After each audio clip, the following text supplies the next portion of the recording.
तुम्हें कितनी बार बताया है, मेरे तैयार होने से पहले मेरा नाश्ता तैयार हो जाना चाहिए। शादी के 24 साल बाद भी मुझे क्यों बार बार एक ही बात बतानी पड़ती है? तुम्हें क्या है, तुम तो आराम से घर पर रहोगी, मुझे काम पर जाना पड़ता है। तुम हो कि हमेशा बेवकूफों जैसी हरकत करती हो। अगर तुम यह जानबूझकर करती हो तो याद रखना, मुझसे बुरा कोई नहीं होगा। आज भी प्रशांत का पारा चढ़ा हुआ था। इन कटु शब्दों में अपना गुस्सा उतारते हुए गीला तौलिया कुर्सी पर फेंकते हुए प्रशांत गुस्से से लता की तरफ देखने लगा।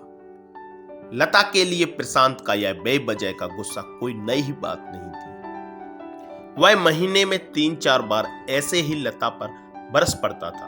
पहले पहले लता उसका विरोध किया करती थी, लेकिन जब कई सालों तक प्रशांत में कोई बदलाव नहीं दिखा तो लता ने खुद को ही बदल दिया।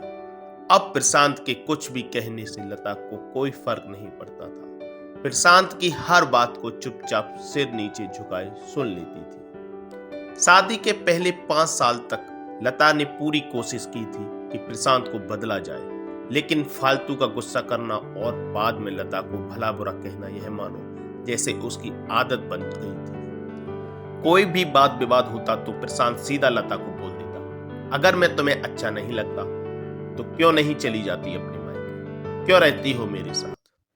इतना सब कुछ होने के बावजूद लता प्रशांत के साथ रहती थी, क्योंकि उसे अपनी बेटी की फिक्र थी, और वह जाती भी तो कहां।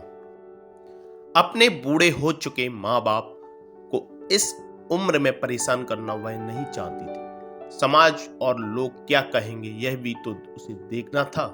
वह इतनी पढ़ी लिखी भी तो नहीं थी कि खुद जाकर कोई नौकरी कर सके और अपना और अपनी बेटी का पालन पोषण कर सके। लता को अब अपनी फिक्र नहीं थी, उसको फिक्र थी तो बस अपनी शादी लायक हो रही बेटी की। लता नहीं चाहती थी कि पति पत्नी के झगड़े की वजह से काव्या डिस्टर्ब हो।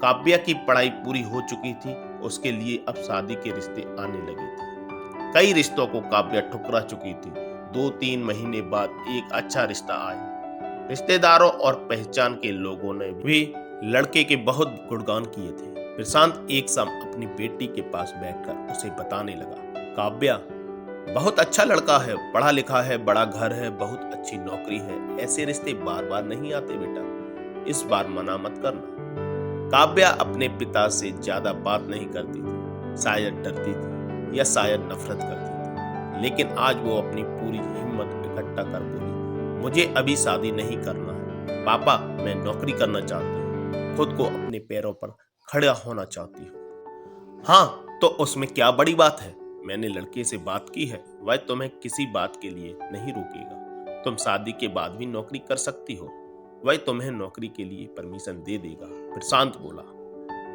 मेरा नौकरी करना या ना करना उसकी परमिशन पर क्यों डिपेंड रहेगा पापा? काव्या ने पूछा।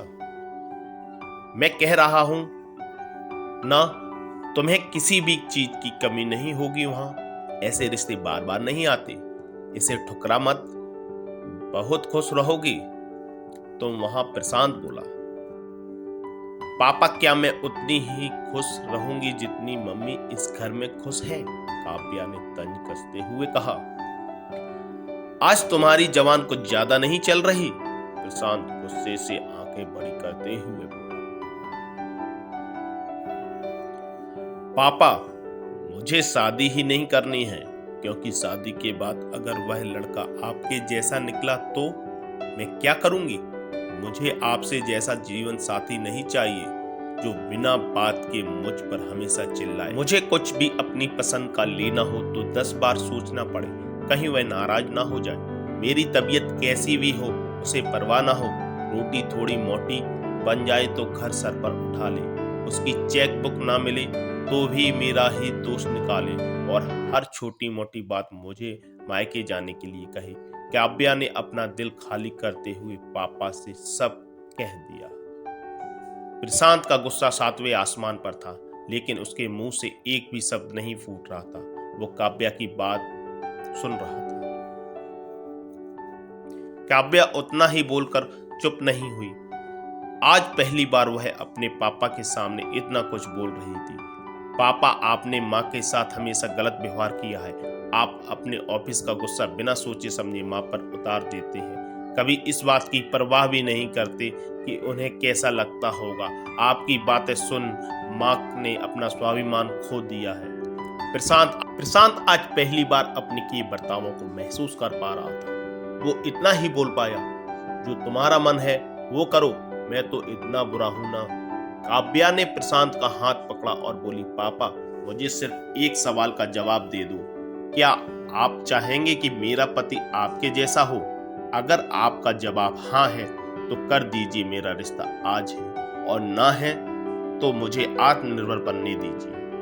प्रशांत कुछ भी ना बोल पाया और वहां से चुपचाप बाहर चला गया। आज उसे लता के सामने जाने में शर्म आ रही थी। चलते चलते उसकी आंखों से आंसू बह रहे थे। प्रशांत ने आज से अपने आप को बदलने का निश्चय किया। अगले दिन से लता ने अपने पति में काफी बदलाव देखा।